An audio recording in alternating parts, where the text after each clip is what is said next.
नमस्कार, मैं रवीश कुमार। भारत के लोकतंत्र में पहली बार एक अजीब सी खामोशी उतर आई है। ऐसा लगता है जैसे सत्ता गलियों में घूमते हुए सबको ये कह रही हो, कुछ मत पूछो, चुप रहो, वरना खामोशी में भी शोर सुनाई देने लगेगा। खामोशी के बीच एक शख्स गायब है। कोई मामूली आदमी नहीं, कोई छोटा नेता नहीं, देश का पूर्व उपराष्ट्रपति, जी हां, जगदीप धनखड़। विपक्ष को उनकी सुरक्षा करनी पड़ेगी।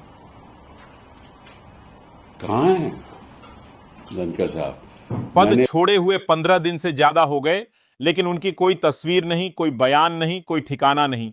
सवाल उठाने वाले कहते हैं, फोन करते हैं तो कोई उठाता नहीं, मिलने जाते हैं तो दरवाजा बंद।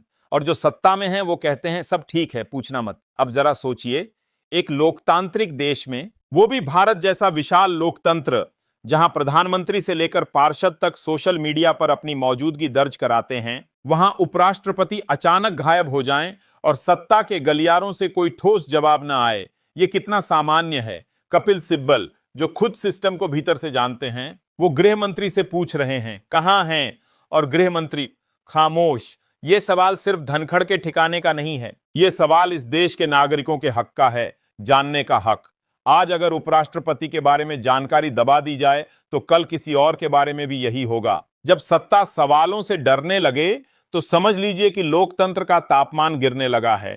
क्या भारत के पूर्व उपराष्ट्रपति जगदीप धनखड़ सुरक्षित हैं? कहीं वह किसी बड़ी मुश्किल में तो नहीं है? यह सवाल आपको अटपटा लग रहा होगा, लेकिन सुप्रीम कोर्ट बार एसोसिएशन के पूर्व अध्यक्ष, पूर्व केंद्रीय मंत्री और दिग्गज वकील कपिल सिब्बल ने यह सवाल उठाकर तहलका मचा दिया है।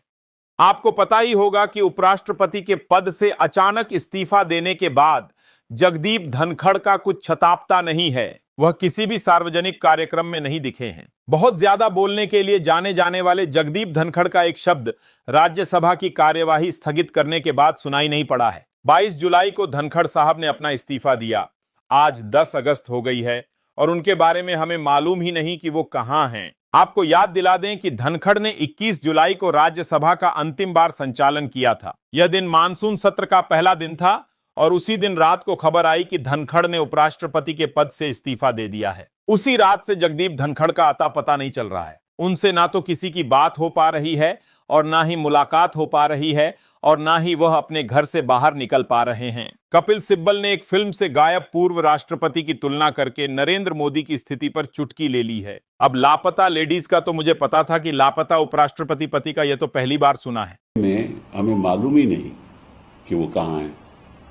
अब लापता लेडीज का तो मुझे पता था, लापता उपराष्ट्रपति का ये तो पहली बार सुना है। कपिल सिब्बल ने देश के गृह मंत्री अमित शाह से एक बड़ा सवाल पूछा है। उन्होंने पूछा है कि देश को बताइए, रातों रात कुर्सी से इस्तीफा देने वाले उपराष्ट्रपति जगदीप धनखड़ कहां हैं? क्या वो सुरक्षित हैं? उनसे संपर्क क्यों नहीं हो पा रहा है? कहां हैं धनखड़ साहब? मैंने खुद पहले दिन उनको फोन किया था। उनके पीएस ने फोन उठाया और कहा कि वो आराम कर रहे हैं।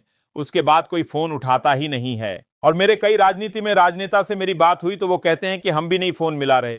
कपिल सिब्बल ने कहा, अकेले वही नहीं, कई राजनेता धनखड़ से संपर्क करने की कोशिश कर रहे हैं लेकिन नहीं कर पा रहे।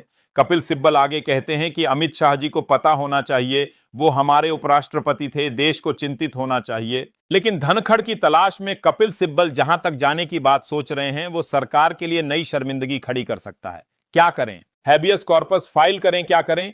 और इस बात की जानकारी तो होम मिनिस्ट्री को होगी ना। जरा सोच कर देखिए। कपिल सिब्बल कोर्ट में जाकर मांग करें कि देश के उपराष्ट्रपति का कुछ अता पता नहीं है, हमारे सामने लाइए, उनका पता बताइए। कितना बड़ा तमाशा खड़ा हो जाएगा। क्या हम भी कहेंगे कि वो सुरक्षित हैं, सब ठीक ठाक है और स्वस्थ हैं? ये जरूरी है। सिब्बल साफ साफ कह रहे हैं कि धनखड़ की सुरक्षा सवालों के घेरे में है, उनका कुछ पता नहीं चल पा रहा है। ऐसा आज तक नहीं हुआ। सिब्बल ने सीधे सीधे अमित शाह से इसे लेकर बयान देने की मांग कर डाली है। इस बात की जानकारी तो होम मिनिस्ट्री को होगी ना, तो अमित शाह जी को एक सार्वजनिक बयान देना चाहिए कि कहां हैं, क्योंकि आपको मालूम है उनकी तबीयत भी ठीक नहीं थी। तो ऐसा तो नहीं कि कहीं वो इलाज करवा रहे हैं। कहां हैं? उनके कोई परिवार के लोगों ने भी नहीं कुछ कहा। इतना ही नहीं, सिब्बल ने कहा कि दुनिया के कई देशों में अचानक से नेताओं के गायब हो जाने की खबरें आती रही हैं, लेकिन भारत में अभी तक ऐसा चलन नहीं रहा है। पर जिस तरह से धनखड़ लापता हुए हैं, उसे देखते हुए उनकी सुरक्षा को लेकर चिंता स्वाभाविक है। बातें तो हमने दूसरे देशों में सुना था कि पता नहीं चला। अब हिंदुस्तान तो एक लोकतंत्र देश है ना, तो इसकी जानकारी जनता को मिलनी चाहिए। कपिल सिब्बल ने साफ कहा कि धनखड़ जिस दिन से पद पर आए थे उसी दिन से उन्होंने सरकार की रक्षा में खुद को समर्पित कर दिया था, लेकिन अब ऐसा लगता है कि विपक्ष को उनकी सुरक्षा के लिए आगे आना होगा। जिस तरह से उन्होंने सरकार की रक्षा की जब से वो उपराष्ट्रपति बने, अब लगता है कि विपक्ष को उनकी सुरक्षा करनी पड़ेगी। कहां हैं? आपको बता दें कि धनखड़ इस्तीफा देने के दिन तक उपराष्ट्रपति के लिए लुटियन दिल्ली के 108 चर्च रोड पर बनाए गए वाइस प्रेसिडेंट्स एनक्लेव में ही रह रहे थे। वह पिछले साल फरवरी में ही इस बंगले में शिफ्ट हुए थे। वाइस प्रेसिडेंट्स एनक्लेव लगभग 15 एकड़ यानी कोई 6 हेक्टेयर में फैला हुआ है। इस पर लगभग 20,000 वर्ग मीटर में इमारत बनी हुई है।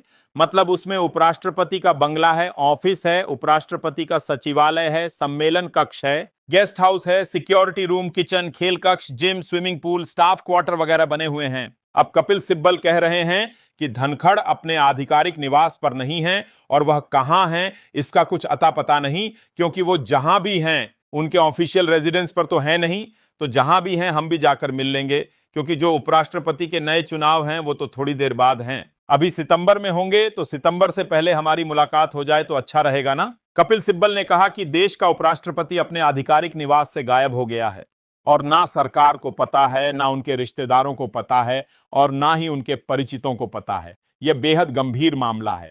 उनके साथ इतने अच्छे व्यक्तिगत संबंध थे, हम वकील भी इकट्ठे थे, हमने कई केस भी आर्ग्यू किए, तो मुझे तो फिक्र है। कपिल सिब्बल ने बेहद सभ्य तरीके से एक तरह से चेतावनी देते हुए कहा कि अगर आप हमें धनखड़ के मौजूदा निवास के बारे में नहीं बताएंगे तो हमें अलग तरीके से उन्हें ढूंढने की कोशिश करनी होगी।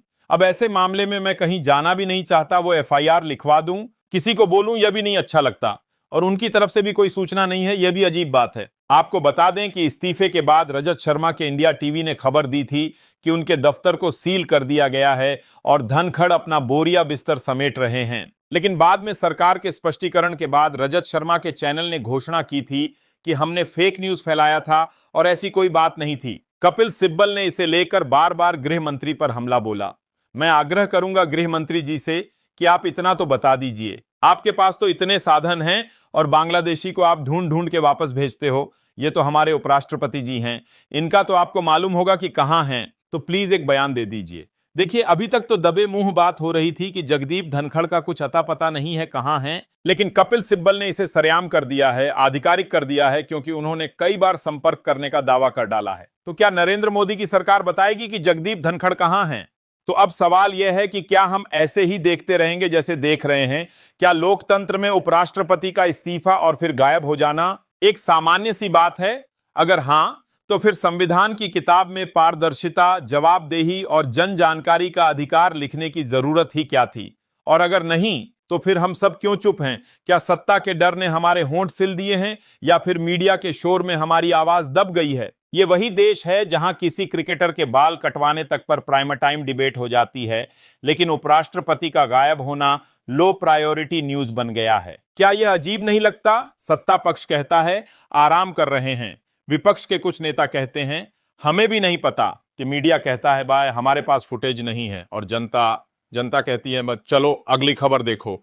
यही चुप्पी लोकतंत्र के लिए जहर है। आज ये चुप्पी एक व्यक्ति के गायब होने पर है, कल ये चुप्पी किसी कानून पर होगी, परसों किसी अधिकार पर, और फिर एक दिन पूरा लोकतंत्र चुप हो जाएगा। हम सोचते हैं कि लोकतंत्र संसद की 4 दीवारों में चलता है, लेकिन सच्चाई यह है कि लोकतंत्र हमारी आदतों में चलता है। सवाल पूछने की आदत, जवाब मांगने की आदत और सत्ता को आईना दिखाने की आदत। जब यह आदत मर जाती है तो संविधान सिर्फ एक किताब बनकर रह जाता है, जिसे शो पीस की तरह अलमारी में रख दिया जाता है। सवाल सिर्फ धनखड़ साहब का नहीं है, सवाल यह है कि क्या सत्ता अपने सबसे ऊंचे पदों पर बैठे लोगों के बारे में भी सच छुपा सकती है और जनता फिर भी कुछ नहीं बोलेगी? अगर हां, तो समझ लीजिए सत्ता की दीवारें इतनी ऊंची हो जाएंगी कि हमें उसकी खिड़कियों से झांकने का भी मौका नहीं मिलेगा।